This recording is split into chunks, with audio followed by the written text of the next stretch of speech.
Good morning, class 2 children. Now let us start English language, chapter 6, The Curious Baby Elephant. So, see a baby elephant. Now start. Written by Rudyard Kipling, was an English journalist, short story writer, poet and novelist who was born in Bombay, now Mumbai, India. Much of his work was inspired by his life in India. His most famous works are The Jungle Book, The Man Who Would Be King and Kim.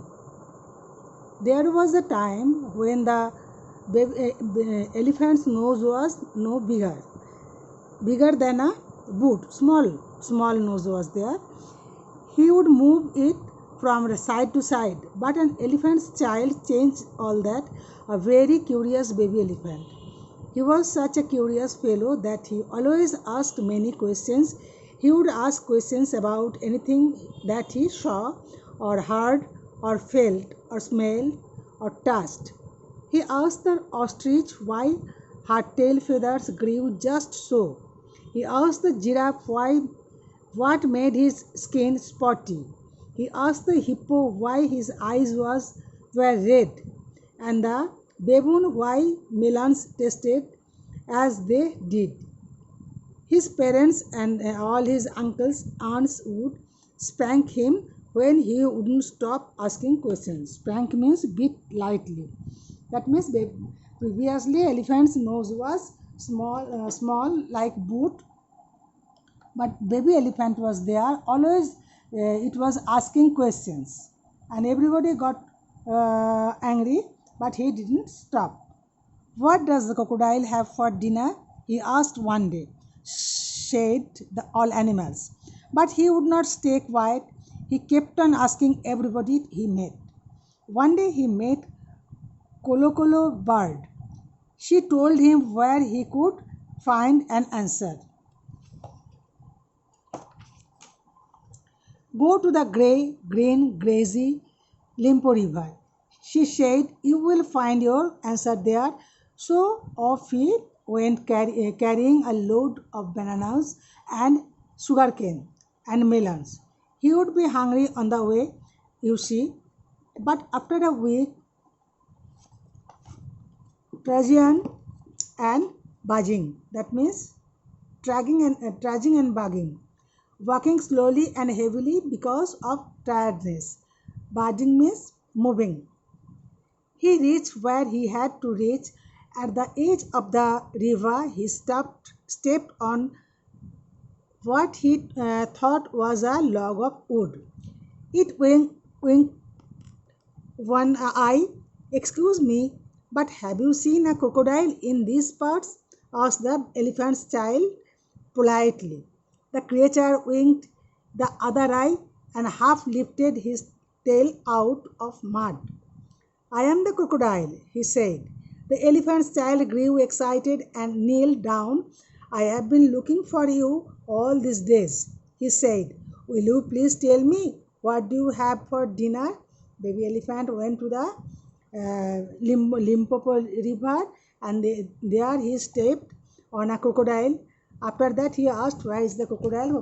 Crocodile understood the baby elephant, and he told himself as an elephant, and then baby elephant asked him what is his dinner.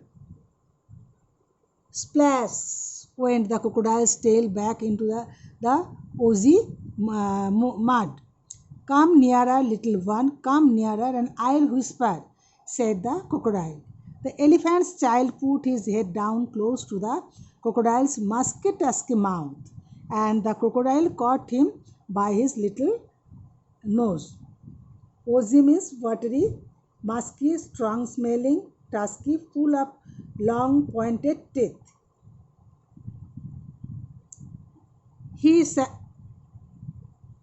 I think, said the crocodile, and he said between his teeth like this, I think today I'll begin with you, elephant's child.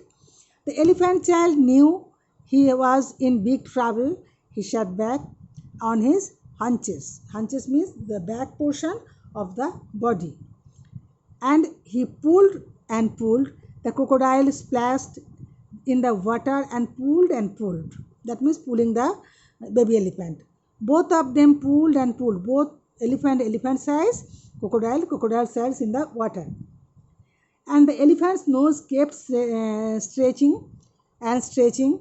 At last, the crocodile let go.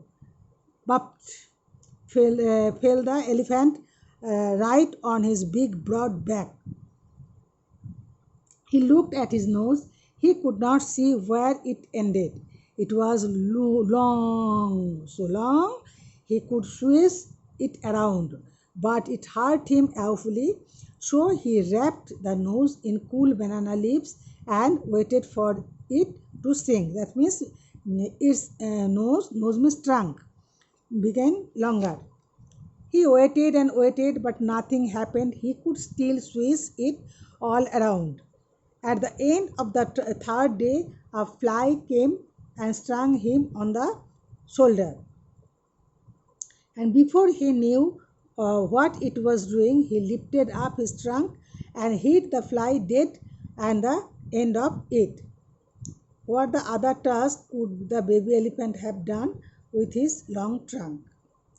He said to himself, this seems to be a useful thing. He felt better now and hungry too.